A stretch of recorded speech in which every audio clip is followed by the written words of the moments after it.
Vanessa, right over here to your Where's left. my man Gabriel? I hear your voice, dude. What's up? Vanessa, now can you put into words what it was like to get a win in your UFC debut? So, like, man, I don't have enough fingers and toes to tell you how awesome I feel times 100, whatever that number is. Like, it's so dope. It's so amazing. You know, just to like do the things that you're doing in the gym every day and then see them play out when you're doing them in the ring. It was a beautiful feeling. Yeah. Was it made better by the fact that they bumped your fight up a week so you got to fight? You know, you obviously moved to Arizona, but now you were back where you lived for a long time in California with fans. Yes, my friends were here, my family was here. It's like I stepped into the cage and like, you know, you look around for a second, you know, you have a few seconds and I kept seeing familiar faces and like I could hear people cheering that I knew. And it was so amazing. It was so incredible to fight in front of some fans and then especially in front of fans that I know. Like that was cool. Can you talk a little bit about that finish? Just like how clear were you in the head after taking that shot to go through all of that you needed to get that submission victory? Yeah, I mean, as soon as I felt that I had her arm laced and I knew that she was in my guard, it was over. Like I knew exactly what to do. That's something that I've worked on time and time again with Jiva Santana, the arm collector, with Santino DeFranco, you know, like guiding me in jiu-jitsu. I mean, that was second nature to me. Like arm bars are my thing and I loved it. Yeah, I knew exactly what to do.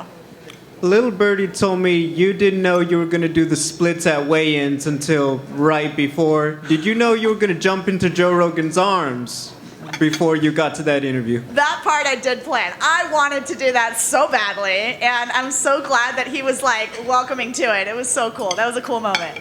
I know obviously the first UFC victory still got a lot to do, but do you have anyone in mind? Do you know when you might want to get back out there for the cage? Not a clue, man. I just know right now I'm enjoying this moment to the absolute fullest. I'm going to soak it up if you don't mind.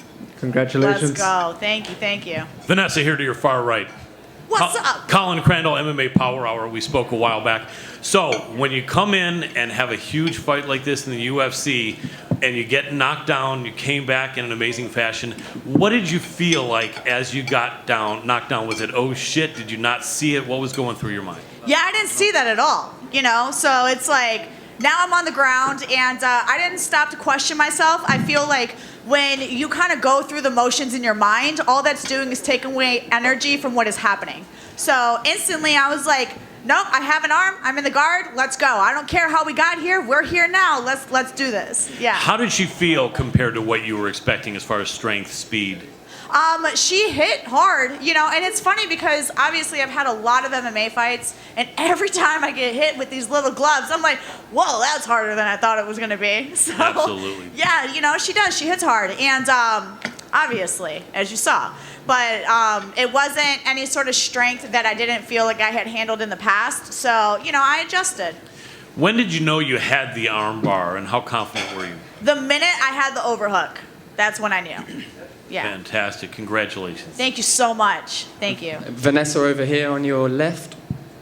Hey, how you doing? What's up? Congratulations. Thank you. You said to Joe that you woke up on the floor right after the right hand drop you. So I'm curious how much of that finish comes down to muscle memory and the importance of drilling bad positions in the gym? Oh, I mean, a lot of that comes down to drilling those terrible positions that you don't want to do, you know? One of the biggest things that, like, I believe in the most is doing the things that you really don't feel like doing. It's always awesome to say, like, work on your strengths and make your strengths even better. But I think a huge part of that is also working on your weaknesses. You know, the armbar is one of my strengths, and that's something that I was so comfortable doing. I don't think I, like, hardly did any jiu-jitsu this camp. Like, all I did was just work on the things that I knew I needed to fill in the holes with. Yeah. So, very important. That's awesome. Congratulations. Thank you so much. Here on your right. Here. What's up? Hey, how you doing? After the knockdown and when she was ground and pounding, do you feel and some of you were afraid that the referee was going to stop the fight? Oh, well, I would say yes, but I don't remember any of the ground and pound. All I remember is just having her arm all of a sudden. And I'm just like, all right, I have her arm. She's in my guard. I don't care how we got here. I'm finishing this. And do you think she realized you were setting up that armbar, or you surprised her? Probably not. That's not a traditional arm bar. You know, normally you try to catch the arm over top of the belly button and then switch the hips and do all of that. But the way that arm bar unfolded was because I had the overhook, which is generally a triangle position. But I was able to switch the hips and get the leg over the face for the arm bar. Congratulations. Thank you so much. One more thing, far right, Vanessa. So you came in with so much bravado and flair and so much charisma. I know a lot of people were saying, man, hopefully this girl wins after all that. Did you feel some pressure because you came in like looking like the new superstar? Did you feel some pressure to really perform and back that up? You know what? I'm glad I look like the new superstar because I am. I am definitely the new superstar. So they need to keep their eyes peeled on that. And I didn't feel the pressure. You know why? Because I wasn't trying to be anything that I'm not. Right. Just in having this conversation with you. This is exactly who I am, you know? And I've heard all like, don't waste your energy when you're walking out.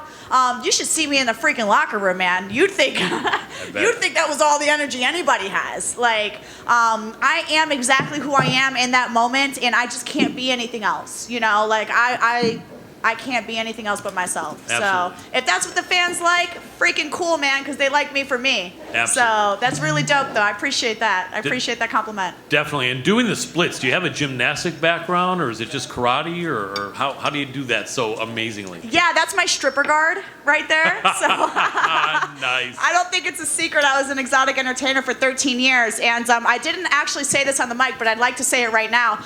I walked away from being a stripper to continue this camp. I quit dancing about like 6 to 8 weeks ago just so I could focus full time on MMA, take this extremely seriously in the gym every single day. So yeah, but that's where that background comes from, and that's where those splits come from. And a lot of my jiu-jitsu actually comes from my expertise as a pole dancer. That's very cool and that's unique. I think it's a great story. You're an amazing addition to the UFC. Can't wait to see where you go from here. Thank you so very much for welcoming me. You're welcome. Yeah.